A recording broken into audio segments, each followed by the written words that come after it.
Lord, we the people.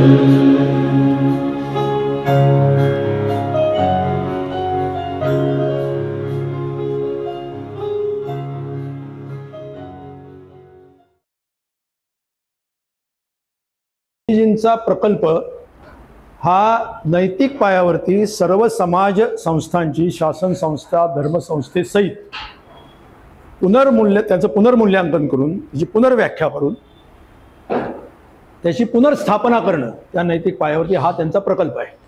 मग ते करण्यासाठी किंवा ते करताना त्यांची एक त्या विषयातली एक मूलभूत अशी दृष्टी, एक मूलभूत तत्वविचार त्यांचा जो आहे तो त्याच्यातून पाझरत जातो, त्यांच्या कृतीतून, लेखनातून पाझरत गेला असं आपण म्हणूया. तो कोणता होता तो गोळा करून आता मी आपल्यासमोर मांडतोय. म्हणजे असं नाही आहे की त्यांनी असाच्या असा कुठेतरी लिहून ठेवलेला आहे संघटितपणे. त्यांनी विविध ठिकाणी विविध वेळेला जे काय लेखन आणि भाषण केलेलं आहे त्याचं संकलन करून आपण हे मांडतोय, हे लक्षात ठेवा. आणि काही प्रमाणामध्ये याच्यामध्ये मी निश्चितपणे उल्लेख करीन की आचार्य जावडेकर हे एक महाराष्ट्रामधले थोर गांधीवादी असे विचारवंत होऊन गेले, समाजवादी गांधीवादी असे विचारवंत. त्यांनी फार उत्तम लेखन केलेलं आहे.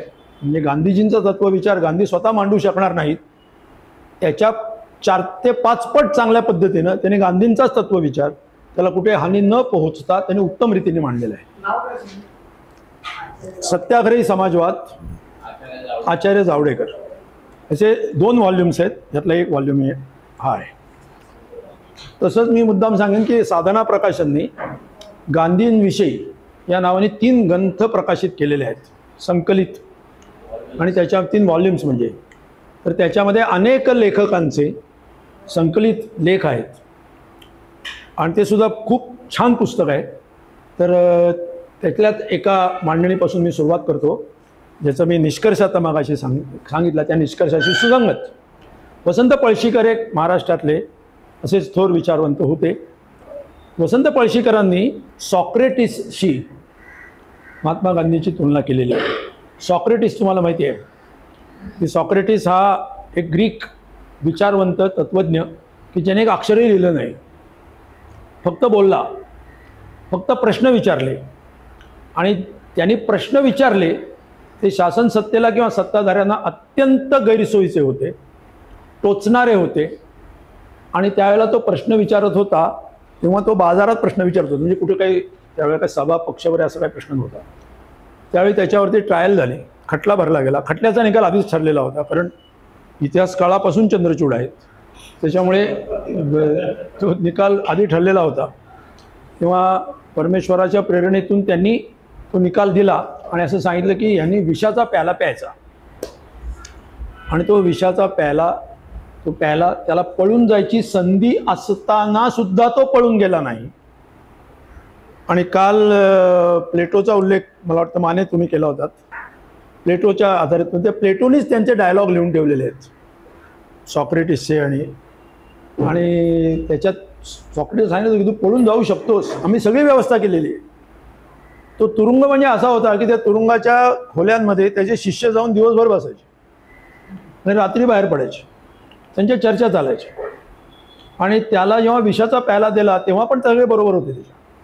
असा तो तुरुंग होता, म्हणजे त्याला तिथनं बाहेर पडणं आधी सहजच शक्य होतं. आणि किंबहुना सत्ताधाऱ्यांची पण इच्छा होती की त्यांनी निघून जावं, म्हणजे आमच्यावरती हत्येचं पण पाप नको आणि याची कटकट पण नको, आणि हा काय येणार नाही, कारण पळून गेलेला आहे. पळून गेलेला माणूस कसा येऊ शकतो अशा याच्यात. पण त्याने सांगितलं की नाही, मी पळून जाणार नाही. आणि ही त्यांची भूमिका ही बरीचशी गांधींच्या विचाराशी सुसंगत आहे. तुम्हाला जर मी पळून गेलो, किंवा कांट हा तो एक मोठा तत्व देऊन गेला, त्याच्याशीही सुसंगत आहे, त्याच्या विचाराशी. कॅटेगोरिकल इम्पेरेटिव्ह ज्याला तो म्हणतो, की मी जर पळून गेलो तर मी जाईन, मला काही होणार नाही, माझं पुनर्वसन होईल. पण शासन संस्था, तिचा जो अधिकार आहे, तिची जी अहमियत ज्याला म्हणतात ती आहे, ती त्याच्यामधून कमी होईल. आणि हे होणं समाजाच्या दृष्टीने चुकीचं आहे. म्हणून जरी हा निर्णय चुकीचा असला, जरी हे अतिशय वाईट असलं यांनी केलेलं, तरी सुद्धा या संस्थेची क्षती, या संस्थेला, शासन संस्थेला क्षती पोहोचू नये म्हणून मी पळून जाणार नाही.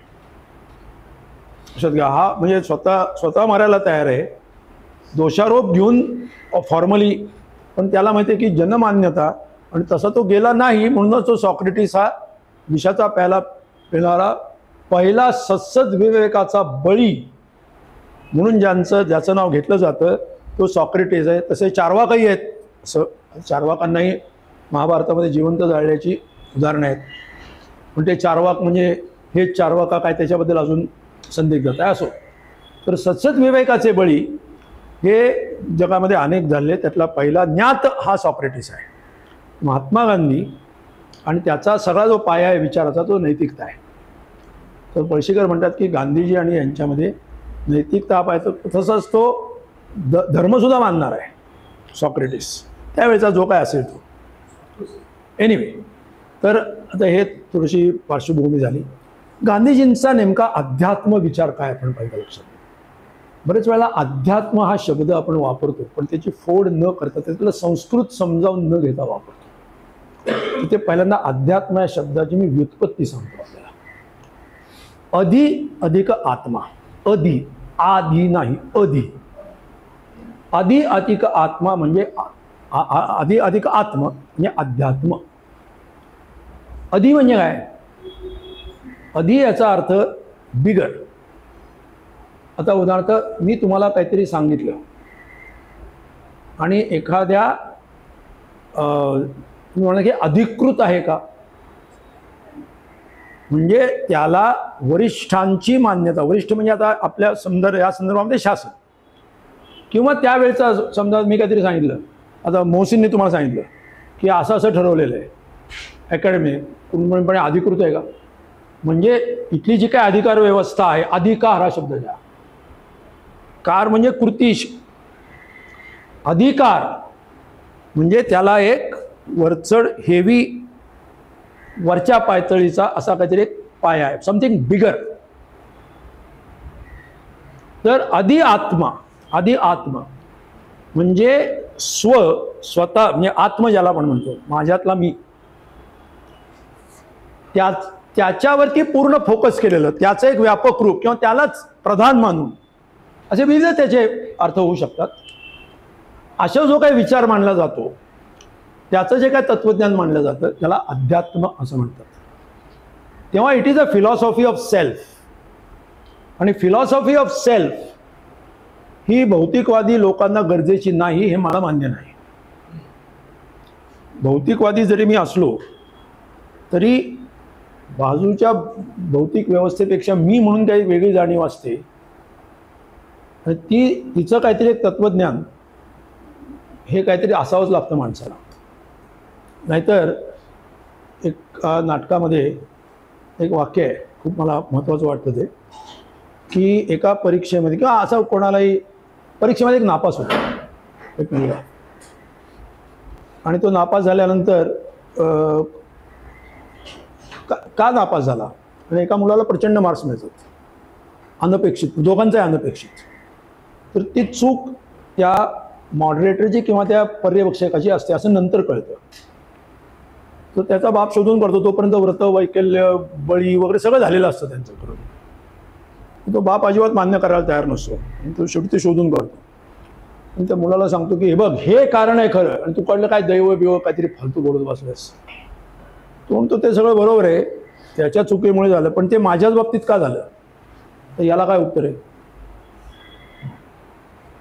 एखाद्या माणसाने दारू पिऊन गाडी चालवली आणि कोणाचा तरी बळी गेला, बरोबर आहे, दारू पिऊन गाडी चालवणं म्हणून बळी गेला, पण तो माझाच का? त्याला काय उत्तर आहे? आता याचं उत्तर जर तुम्हाला हे शास्त्र नाही देऊ शकत ना तुम्ही उत्तर. आता याची उत्तरं माणसाला शोधावी लागतात. तिथं तुम्हाला स्वतःचं मी कोण आहे, माझं स्थान काय, माझी इथे कर्तव्य, याच्यामुळे तुम्हाला स्वचं काहीतरी एक तत्वज्ञान लागतं त्यावेळेला. असो, हा एक वेगळा विषय.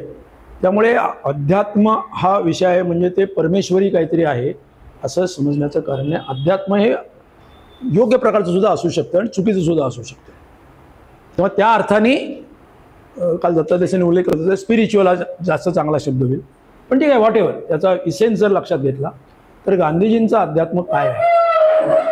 गांधीजींचं अध्यात्म हे सर्वसाधारणतः भारतीय परंपरेमध्ये जे अध्यात्म आलेलं आहे त्याचंच एक पुढची रेषा आहे. पुढची रेषा किंवा तीच रेषा पुढं ॲप्लाय केलेली आहे. ती काय आहे तर भारतीय तत्त्वज्ञानाच्या परंपरेत, भारतीय दार्शनिक परंपरेमध्ये असं मानलं जातं की हे विश्व जे आहे हे विश्व एक डिसऑर्डरली नाही आहे, म्हणजे अनार्की नाही आहे. आता म्हणजे कुठलीही गोष्ट कुठेही जाते आणि कुठलेही कशाचाही स्फोट होतो आणि कुठेही कोणाविरुद्ध काही फिरायला लागतं असं नाही आहे. या संपूर्ण विश्वरचनेला काहीतरी एक व्यवस्था आहे. त्याला भारतीय परिभाषेमध्ये ऋत असं म्हणतात. आपण ज्याला मराठी भाषेमध्ये किंवा संस्कृती ऋतू हा शब्द वापरतो. तो ऋतू म्हणजे नित्यपणे नियमाने जे हवामान बदल होतात त्याला आपण ऋतू का म्हणतो. तो शब्द ऋतपासून आलेला आहे आणि ऋत याचा अर्थ एक गिवन कॉस्मिक ऑर्डर, या विश्वाची एक ज्याला आपण तारकाने समजू शकतो अशा प्रकारची एक रचना आहे, ऑर्डर आहे. हे अराजक नाही आहे. मग त्याच्यामध्ये ऑर्डर प्रत्येक गोष्टीची आहे, समाजाची पण आहे. गांधीजी या विचार व्यूहावरती आहेत. या विश्वाची एक नैतिक व्यवस्था आहे. म्हणजे चांगल्या वाईटाचा निर्णय, चांगलं काय वाईट काय, भलं कशात अभलं कशात, बद्धता कशात आहे मुक्ती कशात आहे, हे जे सर्व काही आहे हे सर्व ज्याच्यामुळे ठरतं, ज्याच्यामुळे आपल्याला भावतं, सगळ्यांना बऱ्याच समानच भावतं ते बहुतेक वेळेला. याचं कारण आपल्या सगळ्यांच्या हृदयामध्ये, म्हणजे आत्म्यामध्ये, हृदया शब्द माझा आहे, आपल्या सर्वांच्या मीमध्ये या प्रकारच्या वैश्विक नैतिक किंवा एकंदरच व्यवस्थेची एक समान अशी धारणा असते. कारण आपण सगळेजण मुळामध्ये एकच आहोत. ही उपनिषदिक हा एक विचार आहे, उपनिषदिक विचार आहे. हा उपनिषदिक विचारामध्ये जसं एक, आता मला मोह आवरत नाही म्हणून एक सांगतो, एक ईशावास्य उपनिषदमध्ये की यस्तु सर्वाणि भूतानि आत्मा एव भूत विजानतः तस्मिन् कहा मोहः कहा शोकः एकत्वम अनुपश्यतः. मी ज्याला सगळं विश्व हे माझ्यातच सामावलेलं आहे असं वाटतं किंवा सगळ्या विश्वात मीच सामावलेलं आहे असं वाटतं, त्याला शोक आणि मोह कसं काय असणार, स्पर्धा कशाची कोणाशी करणार, मीच आहे सगळीकडे. ही उपनिषदिक अद्वैत वेदांताची जी जाणीव आहे ती जी एक मूलभूत भावना आहे. आणि हे जे भौतिक विश्व आहे ते एका नैतिक अशा व्यवस्थेने बांधलं गेलेलं आहे, त्याची एक रचना आहे आणि ती प्रत्येकाला प्रतीत होऊ शकते, प्रत्येकाला त्याचा प्रत्यय येऊ शकतो, अशा प्रकारची ती आहे. अशी एक मूलभूत त्यांची विश्व आणि मानवविषयक धारणा आहे. कारण कसं आहे, हे जर आपण सांगितलं नाही तर सत्य म्हणजे काय, सत्य बोला, पण सत्य म्हणजे काय. सत्य म्हणजे आता विज्ञानवादी म्हणेल की अनुभवाने सिद्ध आणि प्रयोगाने सिद्ध असेल ते सत्य, किंवा जे नाकारलं गेलेलं नाही तोपर्यंत ते सत्य. तर काही त्याचे सत्याच्या व्याख्या अनेक होऊ शकतात. परंतु गांधीजी ज्या एका तात्विक भूमिकेवरून सत्याकडे बघतायत ती त्यांची मूलभूत तात्विक भूमिका ही आहे. मग या विश्वामध्ये जे काही चराचर आहे ते मीच आहे आणि त्या चराचराची जी काही रचना आहे, व्यवस्था आहे, ही एक नैतिक व्यवस्था सुद्धा आहे, अराजक नाही आहे. आणि ती सगळ्यांना प्रतीत होऊ शकते. आणि सगळ्या धर्मांमधून, मग पुढे धर्माचा प्रश्न, सगळ्या धर्मांमधून हीच एक नैतिक व्यवस्था ही पाझरते आहे. त्यामुळे सर्व धर्म हे जेव्हा ईश्वराचं, अल्लाचं, गॉडचं नाव जेव्हा घेतात तेव्हा ते खरं म्हणजे, पण आता ईशावास्य म्हणलं पहिलंच ओळख आहे, ईशावास्यमिदं सर्वं यत्किंच जगत्याम जगत्य तेन त्यक्तेन मुंजिता मागृध कस्य स्विद्दनं. म्हणजे हे सगळे जे विश्व आहे हे ईश्वरी तत्वानेच भरलेलं आहे. म्हणजे तुम्ही आणि मी सगळे तेच आहोत. त्याच्यामध्ये संयमानी, त्याच्यामध्ये म्हणजे एकमेकांशी जुळून किंवा संयमानी या चराचराशी सुद्धा असे राहा.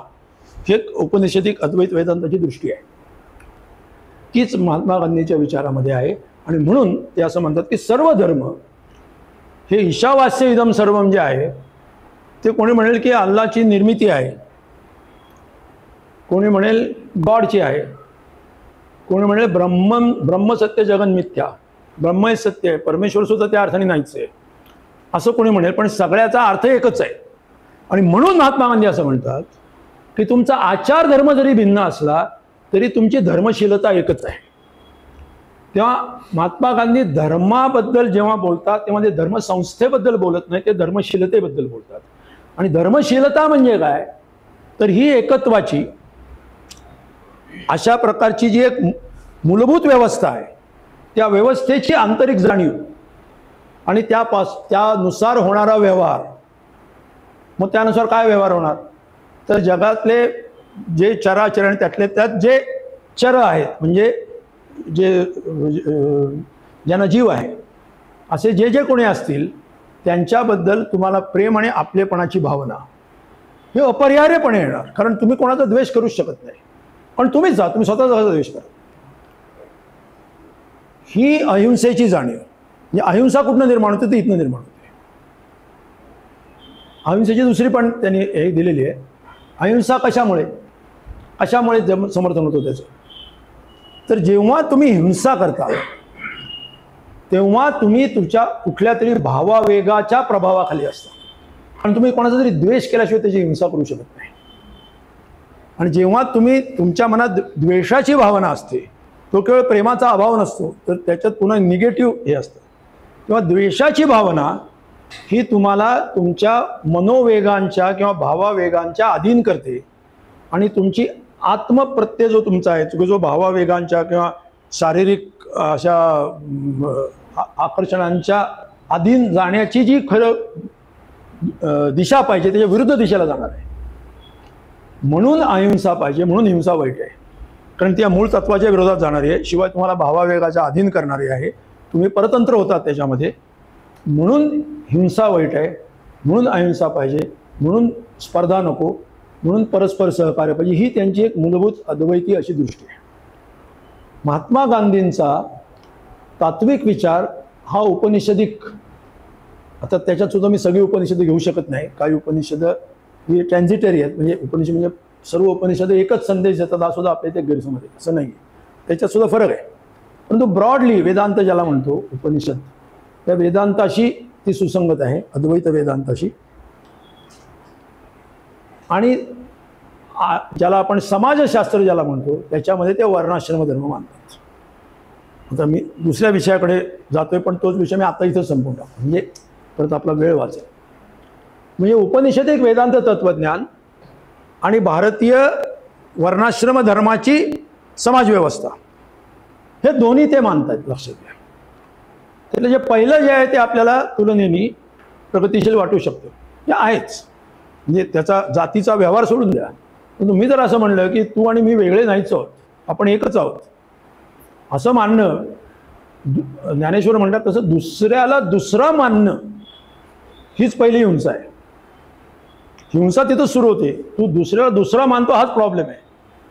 तू आपलेपणाची भावना, आपण शब्द वापरतो ना, आपलेपणाची भावना म्हणजे काय, प्रेममयता म्हणजे काय, आपलेपणाची भावना, मीनेस. तेव्हा तुझं बॉडीली एक्झिस्टन्स तर वेगळा आहे, स्त्री पुरुष असतील तर लैंगिकदृष्ट्या वेगळा आहे, ते सगळे शरीराचे व्यवहार आहेत, परंतु at the core we are one. याचं रिअलायझेशन अधिकाधिक प्रमाणात येणं, एरिक फ्रॉम सुद्धा जे म्हणतो ते एका अर्थाने युनिटी, तुम्ही तुमची अशी स्वतंत्र व्यक्तिमत्व ठेवून सुद्धा तुम्हाला एकत्वाची जी भावना आहे तेच प्रेम आहे, सिम्बिओटिक नव्हे, नॉन सिम्बिओटिक. आज म्हणजे एका अर्थाने सगळ्या तत्त्वज्ञ असतील किंवा सगळे धर्म असतील याच्यामध्ये हेच आहे. यामुळे हे वैदिक वेदांताचं तत्त्वज्ञान हे या अर्थाने पाहिलं तर आधुनिक अर्थाने सुद्धा प्रागतिक ठरू शकतं. पण या तत्त्वज्ञानामध्ये भौतिक व्यवहाराचा विचारच नाही आहे, म्हणून ते अत्यंत अपुरं ठरतं, एकांगी ठरतं आणि कधी कधी लबाडीचं सुद्धा ठरतं. कारण व्यवहार वेगळा आणि अध्यात्म वेगळं असं त्याच्या दोन फळ्या करून प्रागतिक असण्याचा बहाणा करून तुम्ही समाजातली विषमता तशी चालू ठेवू शकता. हे शंकराचार्यांचं कर्तृत्व आहे पुढं, तर ते अर्थातच स्वीकारू शकत नाही आपण. परंतु गांधींचा वर्णाश्रम व्यवस्थेवरती विश्वास आहे. म्हणजे आंबेडकरांशी त्यांचा जो विशेषतः पॉलेमिक झालं की आपल्याला काल तुझा उल्लेख केलायस का ॲनिलेशन ऑफ कास्टचा, तू केलास का अनिल? थोडासा केलास, ओके. काल मला वाटतं दत्ता देसाईंनी किंवा सुधीरने उल्लेख केला असा आर्य समाज नावाचा जो एक विचार होता, जातीपातींना विरोध, काही थोड्या सामाजिक सुधारणा वगैरे, बालविवाहाला विरोध, असं एक सुधारणावादी काही हिंदूंमधले लोक, त्यांनी एक आर्य समाज नावाची संस्था स्थापन केली. दयानंद सरस्वती म्हणून त्यांचे संस्थापक होते. तर ती मंडळी होती तिथं. त्यांनी पंजाबमधली म्हणजे त्यावेळेच्या, त्यांनी त्यांना भाषणासाठी म्हणजे अध्यक्ष म्हणून भाषणासाठी बोलवलं आणि त्यांना सांगितलं की तुमचं जे भाषण आहे ते आम्ही तिथं छापून वाटू, तुम्ही आम्हाला ते लिहून द्या. मग ते नंतर ठरलं की त्यांनी ते लिहून दिलं, ते त्यांनी वाचलं. ते म्हणले की हे शेवटचे परिच्छेद जे त्यातले आहेत, विशेषतः भाग, तुम्ही जातीवरती किती टीका केली ते बरोबरच आहे, आम्हाला मान्य आहे ती सगळी, जाती वाईट आहेत, सगळं वाईट आहेत, त्याचं कारण, त्याचं मूळ, त्याची व्यवस्था कशी चालते, सगळं तुम्ही तपशिलात दिलं आहे. म्हणजे खूप विश्लेषण केलं त्याच्यात त्याने, तर मी सगळं सांगत नाही. ते म्हणले ते सगळं मान्य आहे आम्हाला, पण तुम्ही शेवटी जे लिहिलेलं आहे की याचा आधार जे शास्त्र आहेत म्हणजे वेद आहेत किंवा इतर काही शास्त्र म्हणजे स्मृती वगैरे असतील, त्याचा त्याग केल्याशिवाय, त्याला पूर्ण नाकारल्याशिवाय त्या जातीतून मुक्तता होणं शक्य नाही.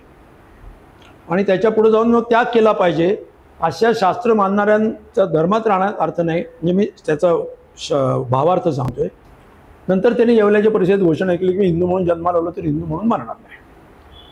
तर हे भाषणाचा मसुदा वाचल्यानंतर ते संघटक जे होते ते म्हणले हे भाषण तुम्ही केलं तर लोकांचा एक तर मुळात विरोध आहे, तुमच्या नावालाच विरोध आहे. म्हणजे आम पब्लिकमध्ये, आमच्या मंडळांमधल्या सुद्धा अनेक लोकांना हे फार भयंकर वाटते तुम्हाला बोलवणं, पण त्यावेळेला हा अस्पृश्य मनुष्य विद्वान असला म्हणून काय झालं, मुळातच त्यांच्या नावाला विरोध.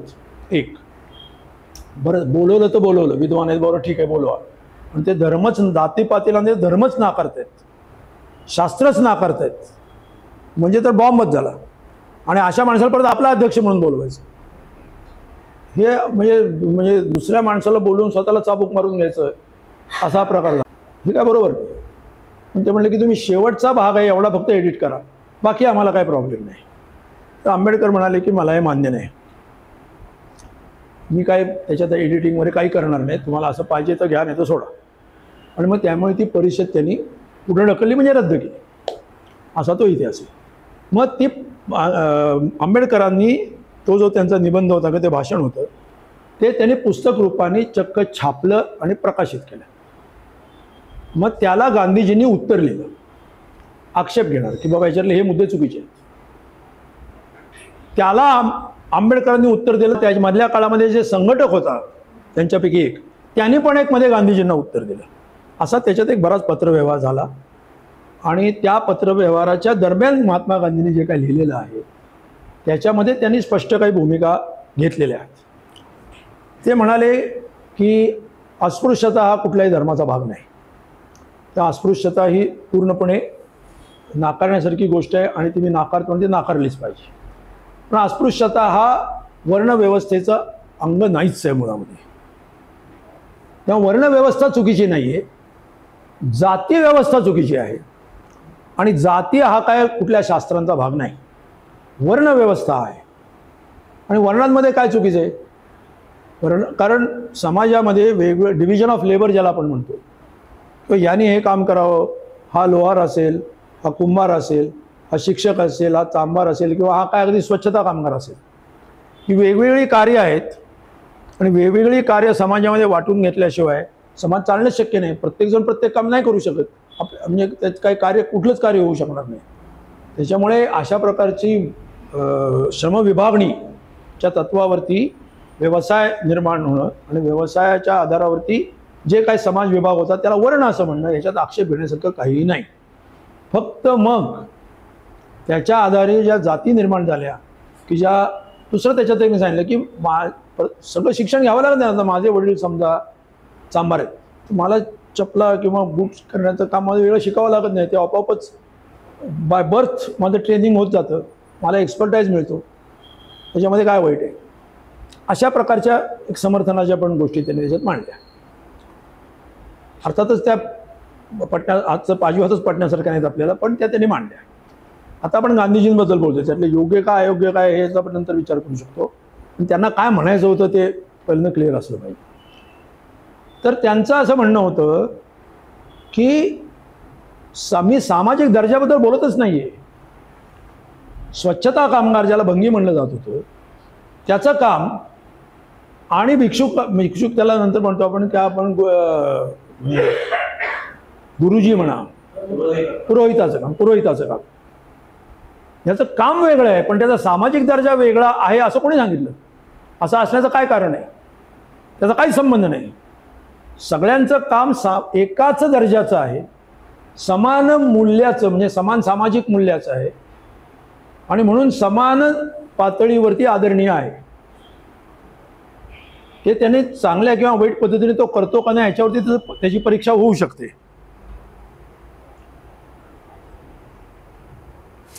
बाकी याच्यामध्ये कुठलाच व्यवसाय उच्च दर्जाचा आणि कुठला व्यवसाय कमी दर्जाचा असं म्हणताच येत नाही, कारण सगळ्यांचीच समाजाला गरज आहे. कुठल्याही एकाशिवाय समाज चालू शकत नाही, ही त्यांची भूमिका आहे. त्यामुळे सममूल्यावरती आधारित श्रम विभागणी असं वर्णव्यवस्थेमध्ये आहे असं ते म्हणतात. बरोबर का चूक आपण परीक्षा करू त्याची. आणि जाती व्यवस्था ही तर त्याच्या पुढची गोष्ट आहे, त्याच्यावरती आधारित काहीतरी ते आहे, पण ती काय शास्त्रात नाही. त्यामुळे ही त्यांची बेसिक भूमिका आहे. त्याच्या आधी तर ते जातीचंही समर्थन करत होते, नंतर त्यांनी जाती सोडल्यानं वर्णाचंच फक्त पुरते ते राहिले आणि अस्पृश्यता त्यांनी नाकारली, म्हणजे राईट फ्रॉम इन्सेप्शन. तेव्हा ही त्यांची. आता पुढचा मुद्दा म्हणजे आपण वर्णाश्रमावरती त्यांचा विश्वास आहे, याचा अर्थ त्यांचा विषमतेवरचे ते समर्थक आहेत कॉन्शियसली. म्हणजे तुम्ही त्यांचं मूल्यमापन करताना म्हणू शकता की हे विषमतेचं समर्थनच आहे म्हणून, परंतु त्यांच्या स्वतःच्या लेखी ते कुठल्याही विषमतेचं समर्थन करत नाहीत. कुठली ते विषमता आहे याच्यात असं मुळात मानतच नाहीत, कारण ते हा त्यांचा भाबडेपणा आहे, भोळेपणा आहे, अज्ञान आहे. काय त्याचं आपण भाष्य नंतर नक्कीच करू, परंतु ही त्यांची भूमिका आहे. हे म्हणजे दिस इज. त्यामुळे ते वर्णाश्रम आश्रम म्हणजे तुम्हाला माहिती आहे फेजेस ऑफ लाईफ, की जीवनक्रमामध्ये तुम्ही पहिल्यांदा काय ब्रह्मचर्य असतं, मग तुम्ही गृहस्थाश्रम असता, वानप्रस्थाश्रम, संन्यासाश्रम वगैरे. ते ठीक आहे, ते फेजेस ऑफ लाईफ. प्रत्येक मनुष्य वेगवेगळ्या पद्धतीने त्या पद्धतीने जगत असतो, त्याच्यात तसं आक्षेप घेण्यासारखं पण काही नाही. आणि ते किती प्रॅक्टिकल आहे हाही वेगळा मुद्दा आहे, म्हणजे तो फार मोठ्या चर्चेचा विषय नाही आहे, सामाजिक चर्चेचा विषय होऊ शकत नाही. ही त्यांची एकंदर. आता मग ते धर्मनिरपेक्ष होते का असं जर प्रश्न विचारला तर धर्मनिरपेक्ष ते होते आणि नव्हते, दोन्ही आहे. नव्हते कसे ते सांगतो. ते म्हणले मी माझं राजकारण धर्मापासून वेगळं काढू शकत नाही, किंबहुना माझं राजकारण हे माझ्या धर्माचंच पालन आहे. म्हणजे धर्माच्या आधारे केलेलं वर्तन आहे. कारण माझा धर्म काय आहे, तो या वैश्विक एकत्वाच्या अध्यात्मावरती आधारलेला. सगळे धर्म तसे आहेत. सगळे धर्म हे वटवृक्षासारखे आहेत, त्याच्या विविध फांद्या आहेत, त्या वरून खाली येतात. तेव्हा तुम्हाला वाटतं की हा वेगळाच आहे काहीतरी वृक्ष, तसं नाही आहे. त्यांचं म्हणणं आहे की मूळ धर्मशीलता ही एकच आहे, सगळ्या मानवाची एकच आहे. त्यामुळे धर्म हा एकच आहे, त्याचे आविष्कार अनेक आहेत आणि त्या अर्थाने मग तो सर्वधर्म समभाव ठरतो. सर्वधर्म समभाव आपण ज्या अर्थाने म्हणतो त्या अर्थाने तो सर्वधर्म समभाव नाही आहे की सगळ्यांना सारखंच खुश करा, असा नाही आहे तो.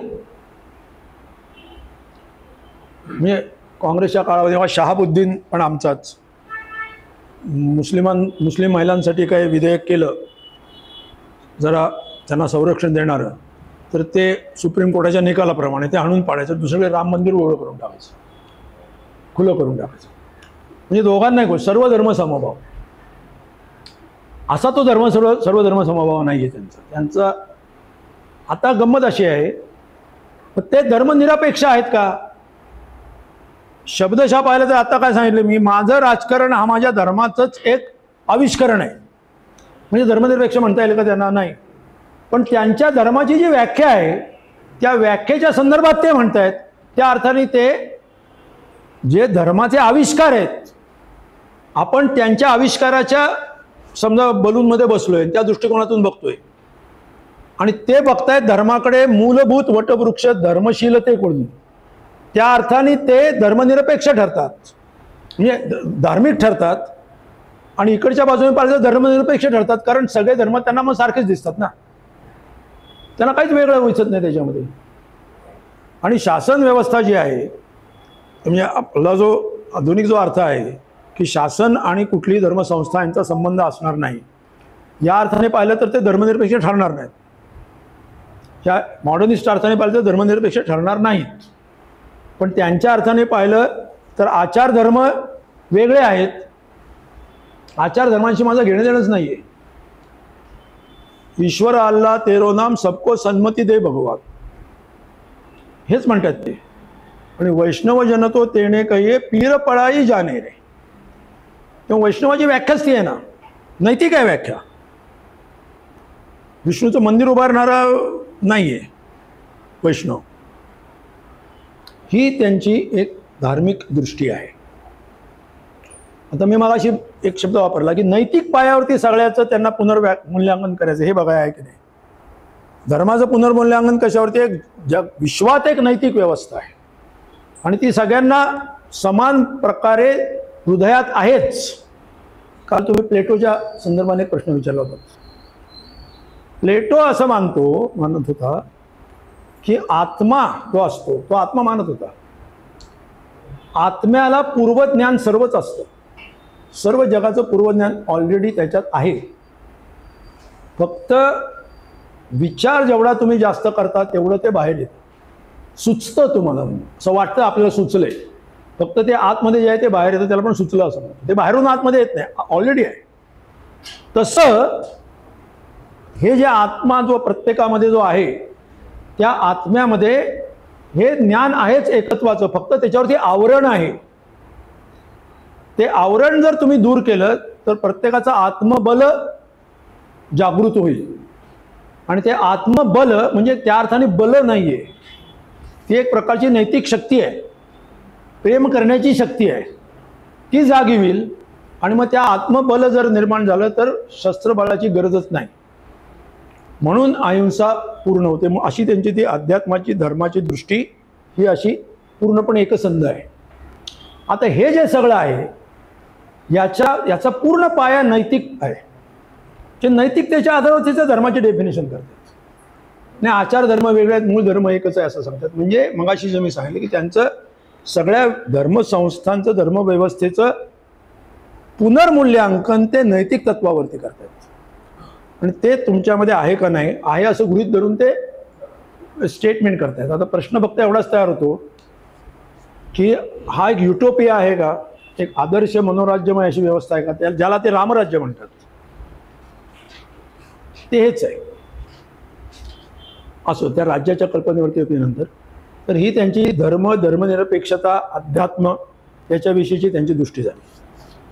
आता दुसरं त्यांचं एक अतिशय महत्त्वाचं असं एक पुस्तक आहे आणि त्याचा संबंध एकंदर शासन व्यवस्था वगैरे याचे मी 10 मिनिटात संपवतो आणि मग आपण चर्चा करू. शासन व्यवस्था किंवा लोकशाही राज्य वगैरे याच्याशी येतो. त्यांनी 1909 मध्ये एक पुस्तिका लिहिली. बरेच वेळेला एक छोटीशी पानांची संख्या कमी असली तरी प्रभावाच्या पानाने पाहिलं तर ते प्रचंड असतं. गांधीजींचे हे हिंद स्वराज, त्याच्यानंतर त्यांचं अनासक्ती योग नावाचं गीतेवरचं भाष्य, ही दोन्ही विचारात घेण्यासारखी आहेत. त्याचा आपण विचार करू. आता अनासक्ती योग हे थोडंसं अध्यात्माच्या बाबतीतलं आहे, पण पुन्हा शेवटी आपण त्याच्याकडे जाऊ. 1909 साली असं झालं होतं की ते दक्षिण आफ्रिकेमध्ये होते. दक्षिण आफ्रिकेमधून त्यांना इंग्लंडमध्ये वाटाघाटीसाठी बोलवलेलं होतं. त्याच वेळेला तिथे गेलेले असताना भारताचा अत्यंत जवळचा मित्र लॉर्ड कर्झन याला यमसदनाला पाठवलेलं होतं भारतीय क्रांतिकारकांनी लंडनमध्ये. हां, मदनलाल धिंगरा. तर त्यावेळेला भारतीय सगळ्या विद्यार्थ्यांवरती आणि तिथल्या सगळ्याच हडकंप झालेला होता. व्हॉइस रॉयला डायरेक्ट उडवणं आणि इथं बंगालच्या फाळणीच्या विरोधात एवढं प्रचंड जनआंदोलन झालेलं आहे, या पार्श्वभूमीवरती एक हडकंप, ज्याला धरणीकंप म्हणतात तसा होता. आणि हे सगळे भारतीय लोक हे असेच क्रांतिकारक म्हणजे आपण क्रांतिकारक म्हणतो, हे दहशतवादी आहेत वगैरे वगैरे. आता महात्मा गांधींची पंचायत होती त्यावेळेला की ते तर हिंसा मानत नाहीत, अहिंसेनेच सगळं झालं पाहिजे, तत्त्वज्ञान आहे त्यांचं. आणि त्यांनी दक्षिण आफ्रिकेमध्ये त्या जोरावरती काहीतरी लढा केलेला आहे, काही प्रमाणात एक विश्वासार्हता प्राप्त केलेली आहे. ते दक्षिण आफ्रिकेमध्ये परत जात होते त्यावेळेला बोटीवरती त्यांनी त्या काळात त्यांनी लिहिलेली ती पुस्तिका आहे. त्याने असं लिहिलं आहे की उजवा हात माझा थकला म्हणून मी डाव्या हाताने पण लिहिलेली आहे, नॉनस्टॉप लिहिलेली आहे. काय त्याच्यामध्ये असं हिंद स्वराज की तो एक डायलॉग आहे की एक भारतीय तरुण की जो भारतीय स्वातंत्र्य लढ्यासाठी काहीतरी प्रखर अशी कृती करण्याच्या काठावरती उभा आहे. आणि त्याचं असं म्हणणं आहे की आपण काहीतरी करून स्वातंत्र्य प्राप्त केलं पाहिजे आणि त्याच्यासाठी प्रसंगी हिंसक मार्गाचा सुद्धा अवलंब केला पाहिजे. आणि त्याचा काँग्रेस प्रणित, त्यावेळची काँग्रेस इथं खूपच मवाळ होती. हे लोकमान्य टिळक हे त्यावेळेला अतिरेकी म्हणून त्यातनं बाहेर काढले गेलेले होते. असा तो एक्झॅक्टली काळ आहे 1908-9, म्हणजे सुरत काँग्रेस नंतरचं 1 वर्ष. तर त्या काळामध्ये काँग्रेस जी होती, जी फार दादाभाई नौरोजीचा प्रभाव होताच अर्थातच पहिली पिढी, तर ते सगळे शेळपट लोक आहेत थोडक्यात, काही याच्यात अर्थ नाही आहे. काहीतरी क्रांतिकारक कृती केली पाहिजे अशी भावना ज्याची आहे, असा एक प्रातिनिधिक तरुण त्यांनी समोर धरलेला आहे. आणि एक संपादक म्हणून ते त्याच्या प्रश्नांना उत्तर देत आहेत, अशा प्रकारचं ते पुस्तक आहे. पुस्तक अशाच स्वरूपामध्ये आहे आणि तो प्रश्न विचारतो या भूमिकेतून, हे त्याला उत्तर देतात. आता त्या पुस्तकाच्या सगळ्या ह्याच्यात मी जात नाही तपशिलामध्ये, पण त्यातले 3-4 महत्त्वाचे मुद्दे मांडतो. ते म्हणतात की स्वराज म्हणजे तुम्हाला काय अपेक्षित आहे? ब्रिटिशांना घालवणं आणि भारतीयांची सत्ता प्रस्थापित करणं. पण त्यांनी त्याच्यात असे प्रश्न उपस्थित केले, ते म्हणून म्हणलं की पुस्तिकेतला तपशील सगळा सांगत आणि निष्कर्ष सांगतो. ते असं म्हणतात की स्वराज्य मधला जो स्व आहे तो तुम्ही स्व म्हणजे फक्त भारतीय वर्णाचे लोक अशा अर्थाने घेताय, तो मला मान्य नाही. स्व याचा अर्थ आत्मबल असा मी घेतो. मगाशी आता मी जो म्हणला त्याच्याशी हा शब्द जुळतो म्हणून मी तुम्हाला सांगतो. स्वतःचं राज्य म्हणजे मीच, खरा जो तुमच्यातला मी आहे, तुमच्यावरती आता जे हावी झालेले आहेत त्या सगळ्या ब्रिटिश संस्था तुमच्यावरती हावी झालेल्या आहेत. म्हणजे आधुनिक भांडवलशाही व्यवस्था, आधुनिक राज्य व्यवस्था, त्याच्यातलं पार्लमेंट, त्याच्यातल्या सगळ्या या जगडव्याळ अशा प्रकारच्या रेल्वेपासूनच्या सगळ्या व्यवस्था, यांनी तुम्ही असे त्याच्या प्रभावावर तुमचा मेंदू असा पूर्ण आतून पोखर लागल्यासारखा झाला आहे. आणि तुम्ही तुमच्यातल्या खऱ्या स्वला विसरलेला आणि भारतीयांवरती ब्रिटिशांनी राज्य स्थापन केलं. याच्या बाबतीत ते असं म्हणतात की ब्रिटिशांची गुलामगिरी ही भारतीयांवरती त्यांनी लादली नाही, ही भारतीयांनी स्वतःहून घेतलेली आहे. आपण मानसिकदृष्ट्या पहिल्यांदा गुलाम झालो म्हणून ब्रिटिशांचं राज्य, म्हणून ब्रिटिशांची गुलामगिरी इथं आली. म्हणजे तुम्ही स्वला म्हणजे कोणाला? पुन्हा तर भारतीय हिंदुत्व वगैरे अशा अर्थाने तो स्व नाही आहे. स्व याचा अर्थ अत्यंत आध्यात्मिक, मगाशी म्हणतो तसं मिनिंग आहे त्याच्यामध्ये. त्या स्वचं राज्य म्हणजे तुम्ही थोडक्यात उपभोगवादी झालात, तुम्ही चंगळवादी झालात, तुम्ही एकमेकांवरती द्वेषपूर्ण आणि स्पर्धात्मक दृष्टीने बघू लागलात, अधिकाधिक संग्रह करणं, मालमत्ता धारण करणं वगैरे वगैरे, या सगळी जी भारताची परंपरा पूर्णपणे विरोधात तुम्ही काहीतरी करायला लागलात. या अर्थाने तुम्ही भारतीयत्व म्हणजे स्वतःचे मूल्य तुम्ही गमावले. म्हणजे त्याच्यात आत्मिक मूल्य, सगळी आत्मिक मूल्यच आहेत सगळी भारतीय परंपरेतनं सांगितलेली चांगल्याची कल्पना जी आहे. म्हणजे एका अर्थाने तुमचं नैतिक अधःपतन झालं. हा शब्द नाही त्यांचा, परंतु माझा निष्कर्ष असा की त्यांना जे म्हणायचं आहे ते हे. मग काय केलं पाहिजे? तर हे ब्रिटिशांचं अनुकरण करणं थांबवा. आणि स्वचं राज्य अशा पद्धतीने जर तुम्ही स्थापन केलं तर ते खरं स्वराज्य आहे, ब्रिटिशांना घालवणे स्वराज्य नाही आहे वगैरे. आता पुढचा एक गोष्ट मी सांगतो आणि त्याचा एकत्र निष्कर्ष सांगतो, वेळ कमी आपल्याला. त्यांनी जो अहमदाबादला जो आश्रम सुरू केला, मला वाटतं त्याचंच नाव पुढे साबरमती आश्रम झालं. तो पहिला 1915 साली जो भारतात आल्यानंतर त्यांनी सुरू केला, त्याची त्यांनी काही तत्त्व ठरवली होती. ती तत्त्व मला सांगणं खूप महत्त्वाचं वाटतं. खरं म्हणजे या विषयावरती बोलायला पूर्ण एक दिवस पुरणार नाही, इतकं त्यांचं सगळं सांगण्यात सगळं आहे. धमकी देत नाही पण तरी. तर त्या आश्रमाचे नियम काय होते ते ऐकण्यासारखे आहेत. अस्तेय म्हणजे तुम्हाला माहिती आहे, योग तत्त्वज्ञान तुम्हाला माहिती आहे. योग तत्त्वज्ञानातले जे यम आहेत, ब्रह्मचर्य, अहिंसा, अस्तेय, अपरिग्रह, सत्य, हे 5 आहेत. तेच तसेच आहेत, पण त्याचा अर्थ त्यांनी फार वेगळा सांगितला आहे. सत्य म्हणजे सत्य आहे तर उघड आहे. माहिती आहे सत्याबद्दल ते काय म्हणतात माहिती आहे तुम्हाला? परमेश्वर हा सत्य अशी मूळ भूमिका असते. ते म्हणतात सत्य हाच परमेश्वर आहे. कारण सत्य म्हणजे त्यांच्या दृष्टीने काय आहे? ऋत आहे, सत्य आहे. आता गणपती अथर्व शीर्षा म्हणत ऋतम वचमी सत्यम वचमी, नाही का? ते ऋत जो शब्द आहे तो वेदातला आहे. हां, अथर्व शीर्षामध्ये शब्द आहे ना, ऋतम वचमी सत्यम वचमी. मग आहे ना, ऋत म्हणजे कॉस्मिक ऑर्डर. हा तुम्हाला ऋत याचा अर्थ ऋतूमध्ये जो ऋत शब्द आहे तो order. Universe has a inbuilt order, तिची नैतिक पण आहे, फिजिकल पण आहे.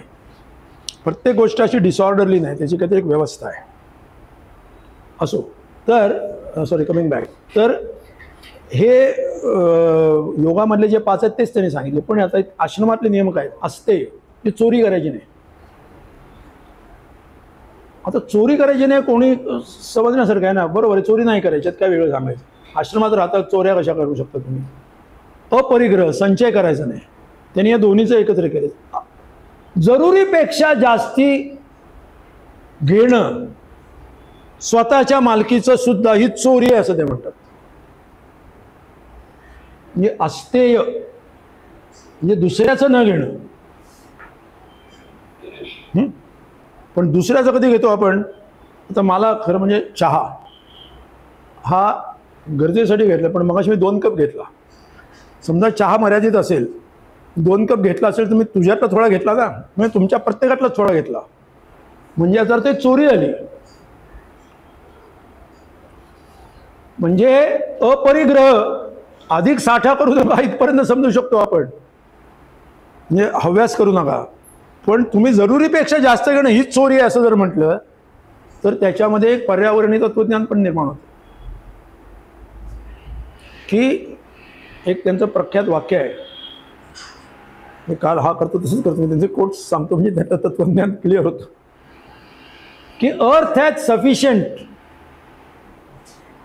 टू फिल और feed everybody's need, but whole earth is insufficient to satisfy one man's greed. एका माणसाची सुद्धा भूक म्हणजे हव्यास पूर्ण करायला अख्खी पृथ्वी कमी आहे, कारण त्याला बॉटमलेस वेल आहे ती. हे आजच्या पर्यावरणाच्या दृष्टीने जर तुम्ही विचार केला तर तो विचार त्यातनं दिसतो. आणि आता एकच मुद्दा सांगून मी थांबतो. त्यांची आर्थिक रचना जी त्यांना अपेक्षित आहे ती पंचक्रोशीमध्ये विकेंद्रित असणारी अर्थव्यवस्था. पंचक्रोशी म्हणजे 5 गावांचा समुदाय. 5 हा नंबर शब्दशः घेऊ नका, एक क्लस्टर. त्याच्यामध्ये सगळ्या गरजा तुमच्या पूर्ण झाल्या पाहिजेत, एवढ्याच तुमच्या गरजा असल्या पाहिजेत. नॅशनल मार्केट नाही, मास स्केल प्रोडक्शन नाही. एका ठिकाणी सर्व उत्पादन करतो आणि सगळ्या देशामध्ये सगळ्या जगात पाठवतो असं डिव्हिजन ऑफ लेबर त्यांना मान्य नाही. कारण त्याच्यासाठी लागणारी यंत्रसामग्री पण त्यांना मान्य नाही. त्यांना यंत्र मान्य नाहीत असं नाही आहे, पण ज्या यंत्रामधून उत्पादनाचं आणि मालकीचं केंद्रीकरण होईल असं यंत्र त्यांना मान्य नाही आहे. ज्या यंत्रा, कारण चरखा म्हणलं तर यंत्रच आहे ना, there is a mechanical advantage म्हणजे फिजिक्सच्या नियमाप्रमाणे. पण त्याच्यामध्ये असं डिव्हिजन ऑफ लेबर तयार होत नाही की आम्ही सगळ्यात तुमच्याच कापड सगळं आम्ही तयार करतो, तुम्ही सगळं आमच्यासाठी काय अन्न तयार करा. नो, 5 गावांमध्ये सगळंच तयार झालं पाहिजे. अगदी मीठ अशा काही किरकोळ गोष्टी बाहेर आणायला लागतील तेवढ्याच, औषधं वगैरे, बस दॅट्स ऑल. ही त्यांची अर्थव्यवस्थेची कल्पना आहे की ज्याच्यामुळे कमीत कमी ट्रान्सपोर्ट आणि तुम्ही उपभोग तुमचा कमी का असला पाहिजे, कारण तुमचं ओरिएंटेशन उपभोगामध्ये मुळात नसलंच पाहिजे. जरुरी पुरतं घेणं एवढंच तुमचं उद्दिष्ट असलं पाहिजे. म्हणजे simple living and high thinking ज्याला म्हणतात, त्याचा एक गांधीवादी आविष्कार आहे. आणि शेवटचा मुद्दा क्लास स्ट्रगल, याच्याबद्दलचा त्यांचा मुद्दा असं नाही, कामगार लढ्यात पण भाग घेतलेला आहे, परंतु त्यांची भूमिका त्याच्याबद्दलची काय, सोल्युशन काय, ते सोल्युशन सांगतात की समाजामध्ये वर्ग हे अर्थातच असे असमान वर्ग असता कामा नयेत, विषम मालकी असते. मग काय केलं पाहिजे. आज तर आहे, पण आता गांधी हे गांधी आहेत, त्यांना मालकांना पण दुखवायचं नाही आहे, हे माझं मत आहे. त्यांना मालकांना पण दुखवायचं नाही आहे आणि कामगारांना तर सुखी करायचं आहे. मग ते काय करतात, कामगार मालक संबंध आणि वर्गीय संबंधांची रचना, मगाशी सुरुवातीला काय सांगितलं, प्रत्येक समाज संस्थेची उभारणी नैतिक तत्वावरती त्याची पुनर्व्याख्या करायची. मग काय म्हणले, मालकांकडे खूप मालकी आहे म्हणून ते शोषण करू शकतात, ठीक आहे, कायदेशीर मालकी राहू दे, ती काढून घेण्याची क्रांती काय आपण करू शकत नाही किंवा करायची नाही समजा त्यांना, पण तुमच्याकडे जी मालकी आहे ते तुम्ही विश्वस्त म्हणून तुमच्याकडे आहे. विश्वस्त काय आहे, आम्ही पण विश्वस्त आहे, आम्ही विकू शकत नाही, पण मला पाहिजे तसं नाही वापरू शकत. त्याचं एक उद्दिष्ट विधान आहे, त्या उद्दिष्ट विधानामध्ये जे बसेल तेच करता येतं. ट्रस्टीला दिले बघा काय 2 लाख रुपये महिन्याला घ्या, असं नाही करता येत, कारण तुला फक्त जरुरी पुरतं आणि अत्यावश्यक आहे तेवढंच तुला घेता येईल. आणि अशा संस्थेत तर द्यावंच लागेल, कारण घ्यायला बोंबला काय नाहीच आहे, तू सोडून द्या. पॉईंट असा आहे की ट्रस्टीशिप, टाटा कोण आहे, ट्रस्टी आहे, मग त्यांनी प्रॉपर्टी कशी वापरायची. अदानी कोण आहे, ट्रस्टी आहे. मी हे वाक्य खूप मला जीभ अशी माझी हडहडती आहे असं बोलताना, पण समजा तर मग कामगार मालक संबंधांचा पण मग सगळे सारखे होतात ना. मग एक आदर्शवादी, जे आपल्याला करावं असं वाटतं, व्हावं असं वाटतं, ते जणू काही आहेच, किंवा तीच, या सगळ्याचा निष्कर्ष असा आहे की जे काही आपल्याला व्हावं असं वाटतं ती मुळामध्ये विश्वाची मूलावस्थाच आहे. बाय डिफॉल्ट ते तसंच असलं पाहिजे, जे आहे ते डेव्हिएशन आहे. अशी एकदा त्यांच्या सगळ्या याची जी धारणा आहे ती अशी की मुळात एक विश्वाची नैतिक व्यवस्था आहे, ती प्रत्येकाला आत्म्यामध्ये ती आहे, ज्ञात आहे, ती फक्त व्यवहारामधून बाहेर येऊ शकते, ज्ञात होऊ शकते, प्रकट होऊ शकते. ती जागी केली पाहिजे, ते आत्मबल जागं केलं पाहिजे, म्हणजेच प्रेममयताच जागी केली पाहिजे. आणि ती मुळामध्ये आहेच, ती फक्त आवरण आहे, ते दूर करण्याचा प्रश्न आहे.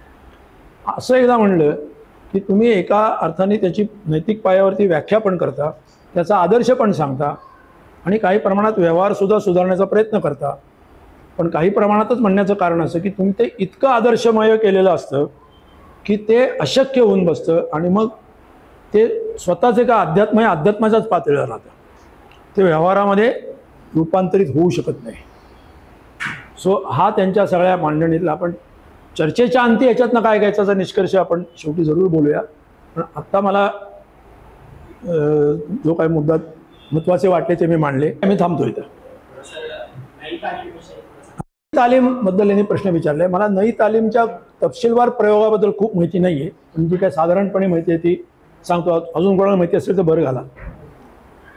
त्यांच्या दृष्टीने शिक्षण जे आहे ते कृतिशील, म्हणजे जीवनाभिमुख, नुसतं जीवनाभिमुख नाही तर जीवनाचाच एक भाग असला पाहिजे.